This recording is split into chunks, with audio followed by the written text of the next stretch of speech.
Hello, Miss A. It's Bradley here again, aka Brad the Science Grad. Back at it with part 2 of the acids and bases unit video. So first, let's talk about buffer solutions. A buffer solution is a solution of a weak acid or base and its conjugate acid or conjugate base. It is capable of resisting a pH change when a small amount of a strong acid or a strong base is introduced. And we can find the pH of the buffer solution with the Henderson-Hasselbalch equation, which goes negative log of the pKa plus log of the concentration of the conjugate base over the concentration of the acid equals the pH.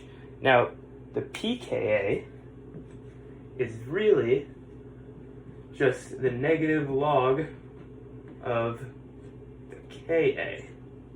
So it's almost like you're finding the pH of the Ka. You take the negative log of that, and that's how you find the pH of a buffer solution. Let's try it out. All right, now let's do a quick practice problem with the Henderson-Hasselbalch equation. Find the pH of a solution of 0.25 molar propanoic acid and 0.87 molars formed in sodium propionate. Now remember, propanoic acid is the acid here, and its conjugate base is sodium propionate. So that's what that is for. And the Ka for propanoic acid is 1.4 times 10 to the negative fifth. All right, so now let's solve it. First, you got to take the negative log of the Ka, which is the pKa. So I'm just going to substitute that in here. Negative log of 1.4 times 10 to the negative fifth. Then you got to add log of concentration of the conjugate base, so 0.87 over concentration of the acid, so 0.25 to get the pH. So now, if you plug that all into your calculator, which you should get, pH of 5.4. Which makes sense because we're dealing with propanoic acid here. So it should be an acidic solution, which we get, 5.4. Now let's talk about one of the most important parts of chemistry, the acid-base titration. So a titration is a method to determine the unknown concentration of an acid or a base by adding a solution of a known concentration, and it'll be the opposite. So if you have an acid as a solution of an unknown concentration, we'll mix it with a base. So what we do is we will put something called an indicator substance into either the unknown solution. And the indicator changes colors when the pH starts to change, kind of like litmus paper. So that will tell you when the pH is changing. So the point at which the pH changes is called the equivalence point, and that is when you have enough acid or base to change the pH of the original solution, and then you can go back and measure how much was needed and find the unknown concentration of the original one. But a warning is that if you use the wrong indicators change at specific pH ranges. So you have to make sure that you're using the right indicator, or else your color might not change and you won't know that you reached the equivalence point. The pH will still change, but the color won't change to let you know that it has changed. And you could predict before roughly what range of indicators you need, because we can think about this logically. If you have a strong acid and you mix it with a strong base, it's gonna create a pH of 7. It should. If you have a strong acid and a weak base, the pH is going to be somewhere above 1, obviously, but lower than 7 where it's neutral. So you want to find an indicator that changes in an acidic pH. And if you have a weak acid and a strong base, you know that the pH is going to end up being somewhere between over 7 and under 14. So you want to have one of the indicators that changes colors then. So yeah, let's look at a graph. All right, so right here is a pH curve with the vertical axis representing the pH and the horizontal axis representing time. So this is assuming that you're starting with an acid and you're going to a base. So initially, when you start to add a little bit of the solution of known concentration, nothing happens. That's because the buffer solution is resisting a pH change. But as you add more and more and time goes on, you see this sharp increase. And right here is when there's the sharpest pH change. That's the equivalence point. That's when the solution will change colors if you use the proper indicator. And then after that, it kind of flattens out again at this maximum pH that it could reach. So it looks confusing, but it's pretty simple. And you may even see some graphs here, like if you have a, say you have a strong acid or a strong base, the equivalence point is at 7. So don't let that confuse you. It's just a very simple way of showing how a titration works. So this is a practice titration problem. We're going to do some titration calculations. I had trouble filming myself doing it, so I'm just going to show you the work that I did and explain it. So, what is the pH solution prepared by adding 29 milliliters of 0.32 molar hydrochloric acid to 35 milliliters of 0.87 molar barium hydroxide? So the first thing we have to do is find the amount of moles, which we can manipulate the concentration equation to equal moles equals liters times the concentration. Let's do that. We're in milliliters, so divide by 1,000, get 0.029 times 0.32, and then 0.035 times 0.87 for the formulas. And you will get 0.00928 moles of hydrochloric acid and 0.3045 moles of barium hydroxide. Okay, so now we make our first ice chart, okay? So this is the first conceptual thing you have to understand is you got to know the limiting reactant here, because all of the limiting reactant is going to dissolve. So the limiting reactant is going to be the one where there's fewer moles of. So in this case, it's our hydrochloric acid. So we make this ice chart, and we know that all of the hydrochloric acid is going to dissolve. And because of the molar ratios, we know that because there's 2 hydrochloric acids and 1 barium hydroxide, we know that half of the amount of the hydrochloric acid that dissolves is going to dissolve from barium hydroxide. So that's going to be our change in barium hydroxide. And we get this lovely number, 0.02581, left as our amount of moles of barium hydroxide after the hydrochloric acid dissolves, or dissociates, to be more chemically correct. Okay, so now we have to find the new concentration. So we have our amount of moles of barium hydroxide, but because we combine the 2 solutions, we have to combine the volumes because we have a new volume. So we add the 0.029 and 0.035, and that would give you, I think, 0.064, I want to say.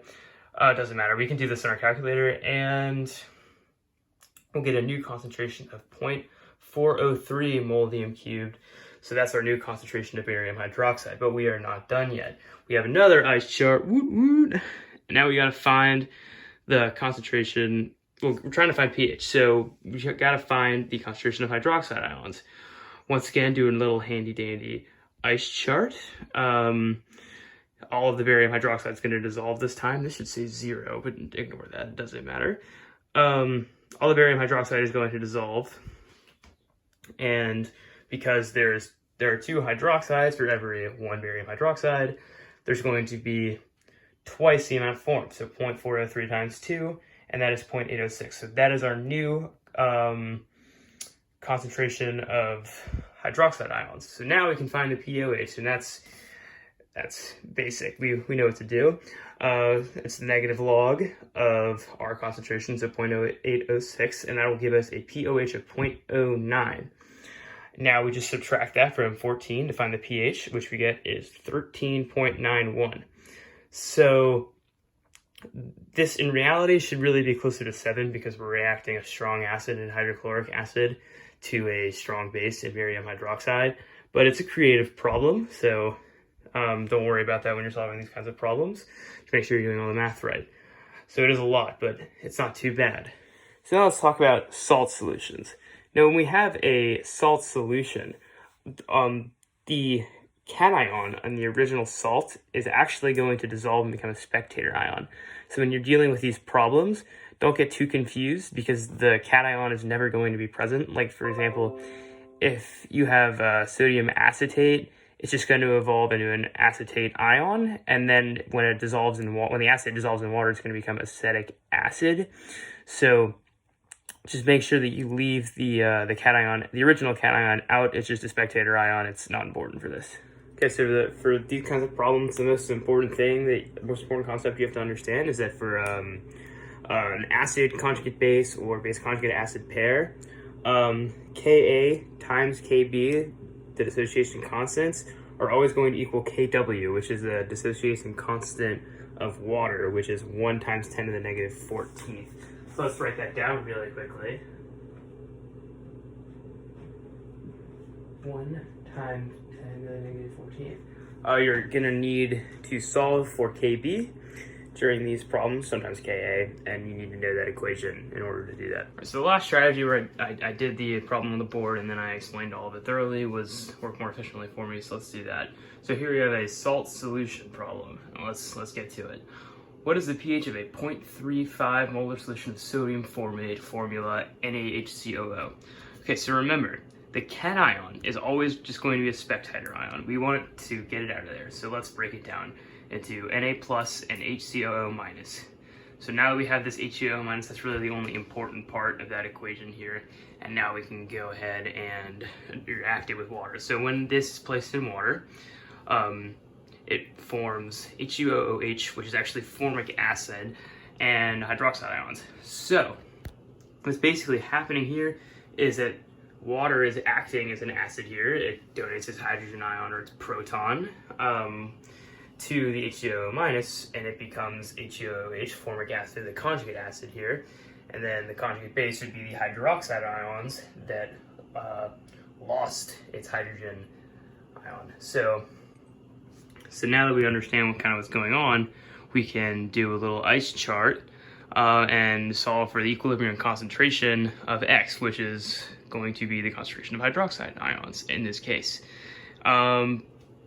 Before we do that, we have to actually know what the Kb is, and we're given the Ka of formic acid. I didn't write that out because I wanted to show how HCOH, how we get there, how we know formic acid is applicable.